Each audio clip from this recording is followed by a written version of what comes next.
Luffy, Shanks and Blackbeard should all be scared. Why? Well, the greatest pirate ever, BUGGY D Clown, has just decided to join the battle for One Piece. Oh my god! Okay, it's happening!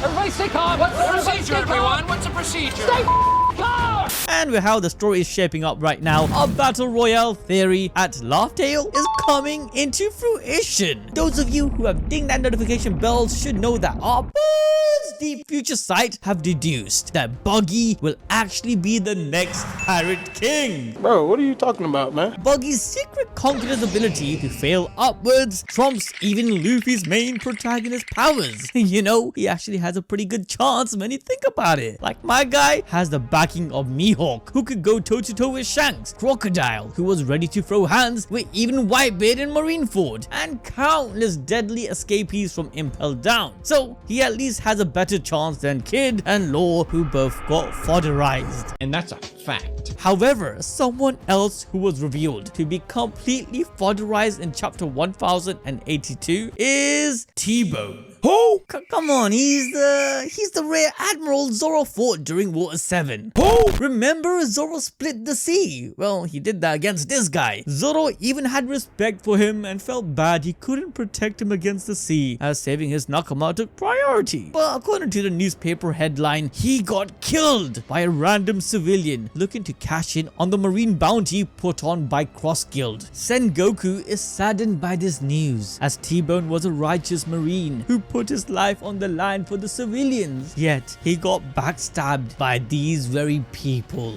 Sengoku sees this as a moral dilemma for the Marines because it's their duty to protect these civilians, yet he understands the perspective of the starved and poor who can only save their family by cashing in on these bounties from the Cross Guild. This death is kind of a statement by the people to the Marines. This outcome was actually inevitable, as we have seen from the revolution of the Rurusia Kingdom to even going far back to Kaido's or Whitebeard's country, who suffered due to the heavenly tribute system. And let's not forget the lack of safety provided by the Marines. So it's no wonder they are cashing in when the opportunity has presented itself. If their system of governance actually worked, then the people wouldn't try to kill their savior. He's got a point. As this is being discussed by Sengoku and Suru, Hina shows up to inform them that Garp left to fight Blackbeard and save Kobe. Both of them are shocked to hear this, especially knowing that Kujaku left too. With their amazed faces and how they are hanging out together, I think this is pretty much a confirmation of our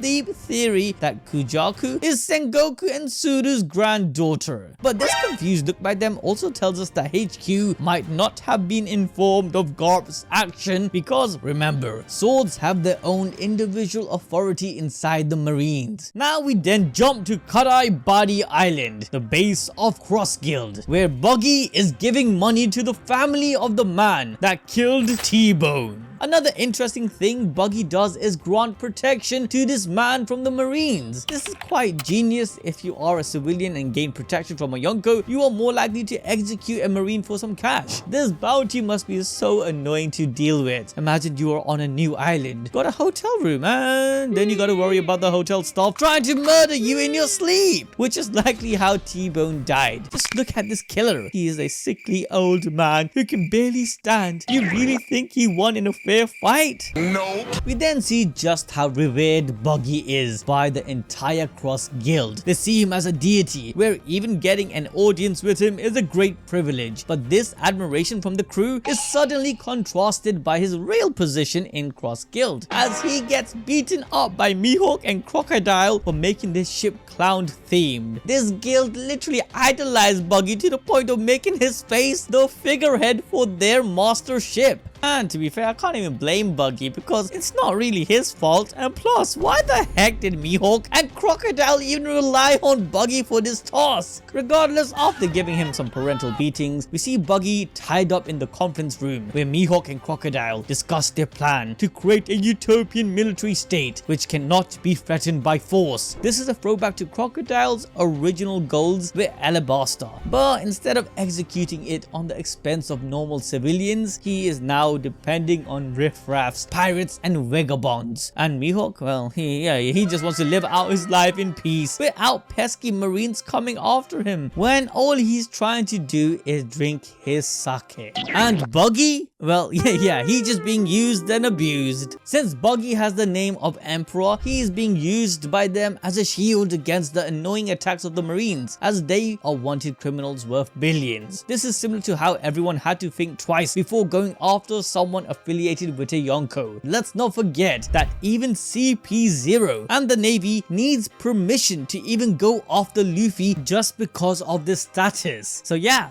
Buggy is not a joke. But as Crocodile expresses on how the guild's public awareness is growing, the government and Navy is finally starting to understand how much of a threat they pose. This will eventually allow them to build a utopian strong military state. In a way, it kind of does parallel what Blackbeard wanted with his own island, hence him kidnapping Kobe in exchange for being actually recognized as a kingdom. But Crocodile and Mihawk, instead of using Kobe as a bartering chip, they are depending on gaining unparalleled influence. With this, they will be able to stronghold the position to then become a sovereign state. However, Crocodile points out, to achieve this difficult task of gaining unparalleled influence, they must first establish overwhelming power, and to do that, they need to gather an enormous amount of wealth. As Crocodile and Mihawk engage in their master plan, Buggy cringes at their low-level IQ. In fact, he even exclaims his surprise in thinking they could even call themselves pirates with a scheme like that. He shouts, telling them that they are doing it all backwards. What Crocodile and Mihawk fail to understand is that Buggy is a natural influencer. He doesn't need power, he doesn't need wealth to garner these people around him. Rather, he has luck and charisma. And Buggy isn't wrong. As a true pirate, Buggy knows that a captain needs to have this quality, and then in turn, this influence develops into power, which acquires wealth. This is literally the reverse order of what Mihawk and Crocodile are trying to achieve. With Buggy finally understanding his experience over Mihawk and Crocodile, thinks back to his days on the Pirate King's ship, where once he was so close in getting to Laugh Tale, but unfortunately he wasn't able to get there. But now, hearing that his contemporary Shanks, after 24 years, is finally going after the One Piece, he too wants to chase that dream and fulfill the promise they had made. However, we then learn more about Buggy's past, on how he saw himself as an inferior compared to Shanks, who shined so brightly with potential. And though he wanted to continue on his captain's legacy, he felt that Shanks would have been the one to do it. However, 24 years ago, during Roger's execution, Shanks completely bamboozled Buggy in telling him that he has changed his mind about going to Laugh Tale, as he felt that he wasn't ready. Buggy, who respected and revered Roger, when he heard Shanks wasn't going to continue Roger's legacy by becoming the Pirate King, he felt betrayed. Just imagine you have a dream but you see your friend as more capable of achieving it, so you let it go, only for him to say that he ain't even doing it. My disappointment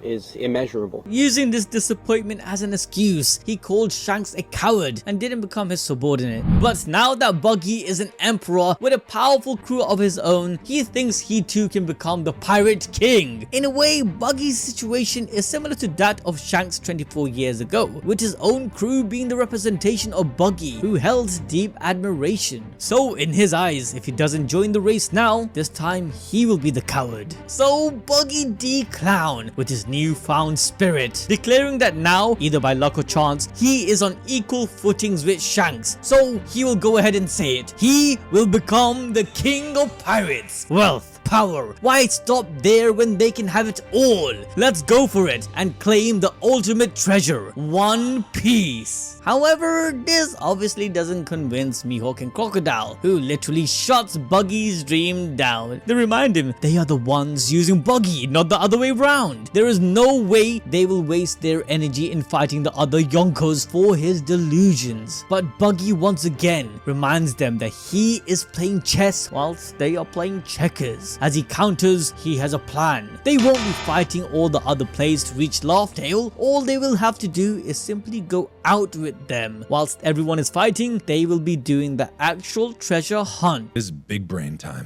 Buggy takes reign, showing the other two his determination, revealing his true power and conqueror's haki. Buggy shouts into a nearby transponder snail and starts rallying the Cross Guild members with the power of one word: One Piece. Buggy finally has his Pirate King moment, as though he has embodied Roger himself minutes before his execution. Buggy reminds every single pirate the reason they even decided to sail out to the sea in the first place. It was all for One Piece. Reigniting the hearts of all of his men, he declares that Cross Guild is officially joining the race to Laugh Tale. Whilst Mihawk and Crocodile are shocked at this, everyone in our Balls community already knew. Yes, we had predicted Buggy would not only reach Laugh Tale, but become the Pirate King. Okay, but for reals, just hear me out. I honestly believe that Buggy will become the Pirate King in a way no one will expect. And don't get me wrong, of course Luffy by the end of the series will still become the true and freest pirate in the sea. Basically the real Pirate King. But the thing is, the world's definition of Pirate King is different than Luffy's. We even saw this with Bartholomew thinking that Pirate King meant the biggest pirate in chapter 800. Furthermore, Luffy in Fishman Island emphasizes that he doesn't want to be a hero, nor is he a person who seeks out fame. This was also reinforced by Luffy telling his Grand Fleet that he doesn't have to be a boss or a great pirate. In fact, only those who have a good sense of observation notices Luffy's power to bring people together, along with all of his other special qualities. Luffy's Pirate King status will be recognized by his crew and the other top dogs, maybe even the higher ups of the world government, and of course the new leaders of the post-Emu era. Like all the world leaders and princesses who Luffy saved will see him as the most powerful person in the sea. However, this image will only be reflected within an inner circle, whereas with Buggy, his influence reaches further and wider than anyone can imagine. Let's not forget, Buggy is an entertainer, an actual influencer. This power is recognized by Crocodile and Mihawk to the point they saw value in keeping him alive and part of their organization as a puppet leader nonetheless. And if you think about it, when we go back to Roger, he stated that the news and the world's perception is what propagated him being called the Pirate King. And when it does come to the world news, Morgan will be able to easily sell Buggy becoming the Pirate King compared to Luffy, as Buggy has a reputation of being once under the previous Pirate King and now a leader of the deadliest organization of all time. And this organization is also seen as a haven for the misfortunate, as we have seen with the old poor man. He not only saved his family from starvation, but also promised to protect him from the world government. In a way, Buggy is acting like a king, a hero to his people, something which Luffy is but will never claim. All of this will lead Buggy to be labeled as the Pirate King. But how will this even happen? Will Buggy really find the One Piece before Luffy, Shanks and Blackbeard? Well, this brings us back to Oda's statement about the up and coming fights after Wano, where if he had to give a title, then he would call it a free-for-all battle royale. Though we still believe Oda was implying multiple battles across the seas, and boy did he deliver.